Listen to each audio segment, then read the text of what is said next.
Introduction and Character Analysis of Heart of Darkness. Charlie Marlowe.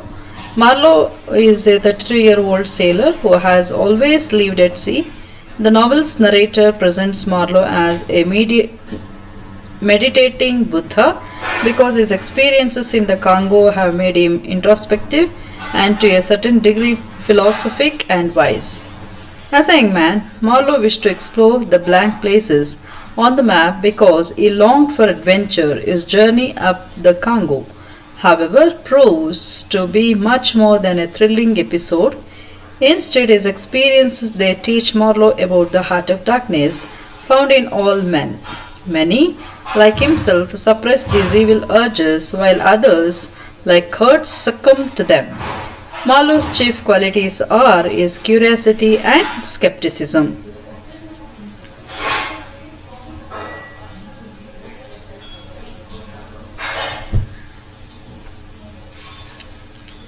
However, Marlowe is no crusader for truth.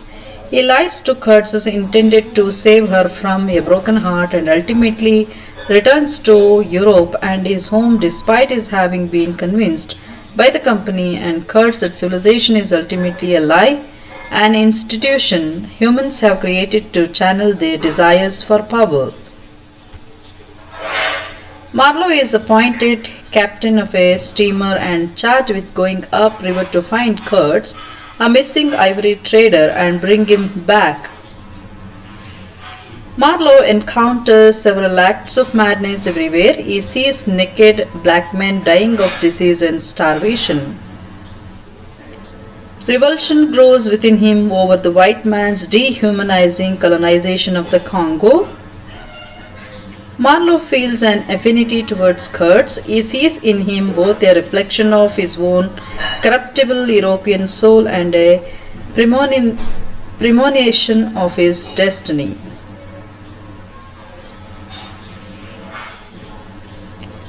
He plans. Marlowe believes the man's mind is still clear, but his soul is mad.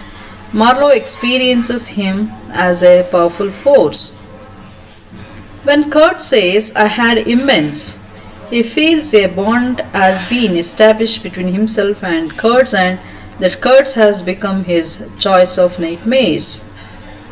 Marlowe remains loyal to Kurtz, met Kurtz's intended and told her the last words as her name on his lips to satisfy her soul. An honest narrator of a tale of horror, pain, and agony of human existence, he unveils the dark practices carried out in the name of trade in welfare. He reports the wilderness of Africa. Marlowe reports that the landscape seemed to beckon with a dishonoring flourish before the sunlit face of the land and treacherous appeal to the lurking death, to the hidden evil, to the profound darkness of its heart. Marlowe exposes the bitterness of African life, two-way misery of African natives. They were being eaten up by their poverty and hunger as well as by the unstirred anger of the white men that killed them without any resort. Another character, Kurtz, the chief of the inner station and the object of Marlowe's quest. Kurtz, born of a mother who was of English and a father who was of French, was educated in England. The word Kurtz means short in German, but when Marlowe first sees the man seated on a stretcher with his arm extended toward the natives and his mouth opened wide as if to swallow everything before him, he appears to be about 7 feet tall. He is an ivory trader who has been alone in the jungles of Africa for a long time. Kurtz is a man of many talents, that he is gifted musician and a fine painter, the chief of which are is charisma and his ability to lead men. Kurtz is both childish and friendish. He talks to the very end. His brain is haunted by shadowy images. Love and hate fight for possession of his soul. Kurtz is related to figures like Foster, Satan in Milton's Paradise Lost, and Wuthering Heights' Heathcliff. Kurt's final words, uttered as he lies in the dark waiting for death, or the horror, the horror. With this utterance, Kurt presumably realizes the depth to which his unbridled greed and brutality have brought him.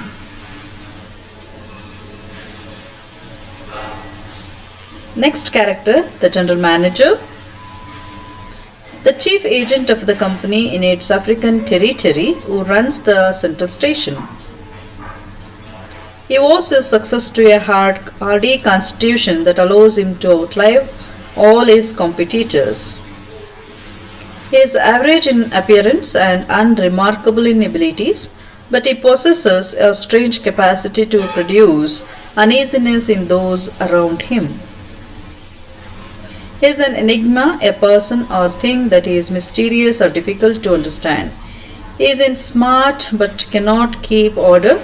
His men obey him but do not love or respect him. The manager has been in the heart of Africa for 9 years, yet he is never ill. The manager says Kurtz is the best agent he ever had, yet he also says Kurtz's method is unsound and that he has done more harm than good to the company. Marlowe considers the man a chattering idiot. Next character, the chief accountant. The chief accountant, sometimes referred to as the clerk, is a white man who has been in the Congo for 3 years in outer station. He appears in such an unexpectedly elegant outfit when Marlowe first encounters him that Marlowe thinks he is a vision. Both the chief accountant's clothes and his books are in excellent order. He keeps up appearances despite the sight of people dying all around him and the great demoralization of the land. For this he earns Marlowe's respect. That's the backbone, says Marlowe. He has trained a native woman to care for his wardrobe, slavery. Next character, the Russian. The Russian is a 25-year-old fair-skinned, beardless man with a boyish face and tiny blue eyes. He wears brown clothes with bright blue, red and yellow patches covering them. He looks like a harlequin's, a clown in patched clothes to Marlowe. As he boards Marlowe's boat, he assures everyone that the savages are simple people who meant no harm before he corrects himself. Not exactly. The Russian dropped out of school to go to sea. He has been alone on the river for 2 years, heading for the interior and chatters constantly to make up for the silence he has endured. The Towson's book on seamanship, which Marlowe had discovered previously, belongs to the Russian. Marlowe finds the Russian an insoluble problem, admires and envies him.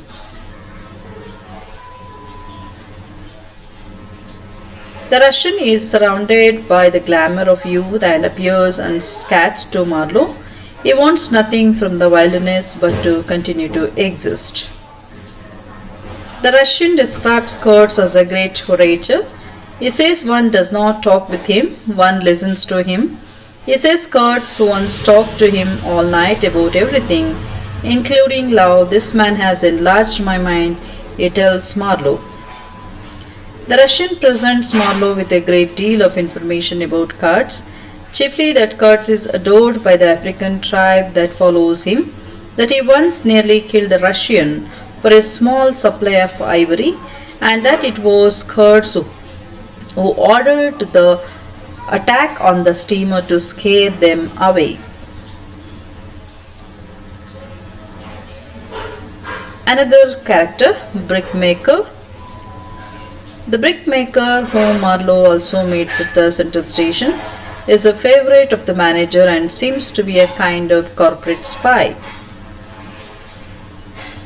He never actually produces any bricks, as he is supposedly waiting for some essential element that he is never delivered. The brickmaker is unlikable, cunning, and contemptible. Next character, Captain Slevin. Fritz Leven, a Danish captain, was Marlowe's predecessor. He had been killed in Africa when he got into a quarrel over some black hens with a village chief. He battered the chief over the head with a stick and was in turn killed by the chief's son. Fresleven had always been considered a very quiet and gentleman. His final actions show how drastically a 2-year stay in Africa can alter a European's personality.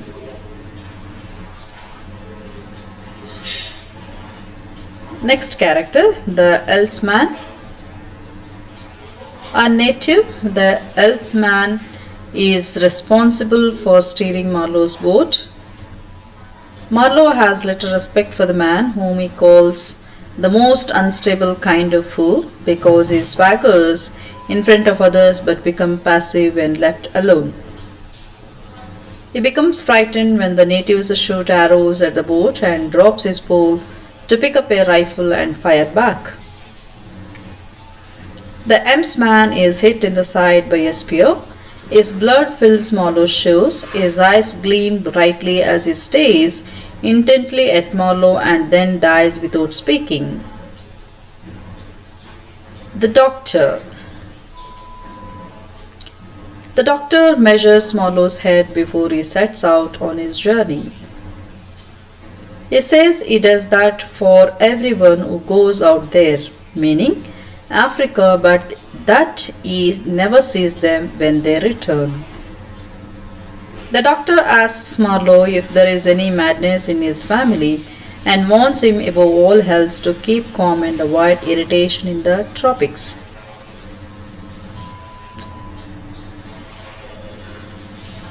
The Aunt. The aunt helps Marlowe to get appointment in the company as a captain of the steamer. Echoing the prevailing sentiments of the Victorian day, the aunt speaks of missions to Africa as weaning the ignorant millions from their horrid ways. The intended is the woman to whom Kurtz is engaged and to whom he had left behind in Belgium. 1 year after his death, she is still dressed in mourning. She is depicted as naive, romantic, and, in the opinion of Victorian men of the day, in need of protection. She says she knew Kurtz better than anyone in the world and that she had his full confidence. This is an obviously ironic statement, as Marlowe's account of Kurtz makes clear. Her chief wish is to go on believing that Kurtz died with her name on his lips, and in this Marlowe obliges her.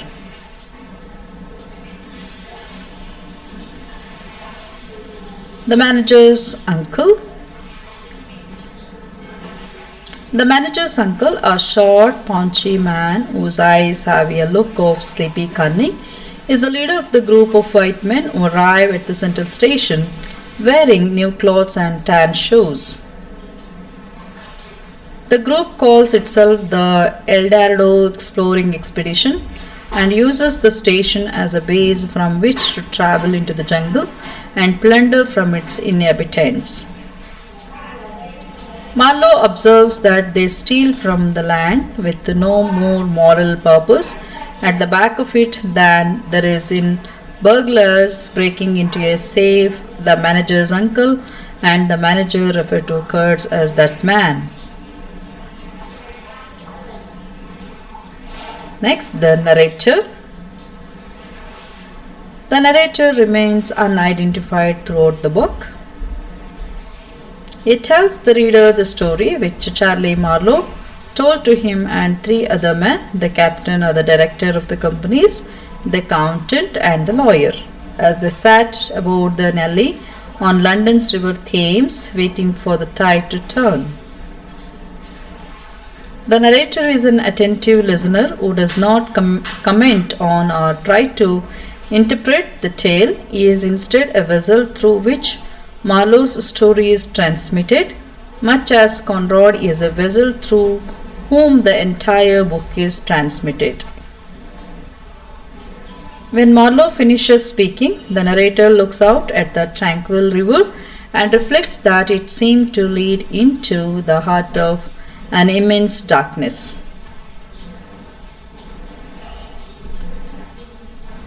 The Pilgrim. The pilgrim is a fat white man with sandy hair and red whiskers. He wears his pink pajamas tucked into his socks.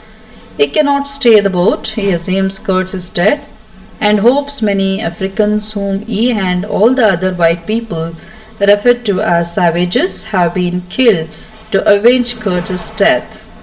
Marlowe tells the pilgrim he must learn to fire a rifle from the shoulders. The pilgrims fire from the hip with their eyes closed. The pilgrims are the European traders who accompany Marlowe into the jungle. They fire their rifles from the hip into the air and indiscriminately into the bush.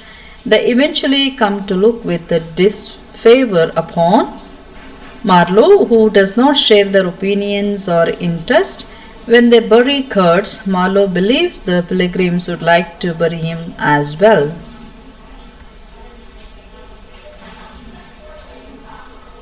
The women.